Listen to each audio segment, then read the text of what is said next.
நாகையில் விஜய் பிரச்சார சுற்றுப்பயணம் மேற்கொண்ட போது மாதா மண்டபத்தின் சுற்றுச்சுவர் இடிந்த சம்பவம் தொடர்பாக வேளாங்கண்ணி பேராலயத்திற்கு சொந்தமான மாதா மண்டபத்தின் சுவர் மீது தாவேகாவினர் ஏறி அமர்ந்ததால் இடிந்து விழுந்ததாக தற்பொழுது புகார் எழுந்துள்ளது. இதுகுறித்து கூடுதல் விவரங்களை வழங்குவதற்காக செய்தியாளர் மூர்த்தி இணைப்பில் உள்ளார். வணக்கம் மூர்த்தி, இதுகுறித்த விவரங்களை பகிரலாம். நாகப்பட்டினம் புத்தூர் அண்ணா சிலை அருகே தமிழக வெற்றிக் கழக தலைவர் விஜய் நேற்று பிரச்சாரம் மேற்கொண்டார்.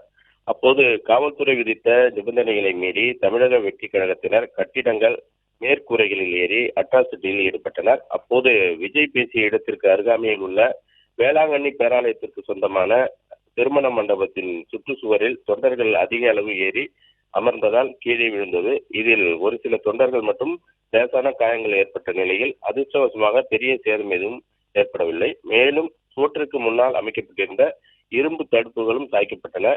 அது மட்டுமின்றி அங்குள்ள பேனர்கள் உள்ளிட்டவைகளின் மீதும் தாவேகா தொண்டர்கள் ஏறி சேதப்படுத்தினர்.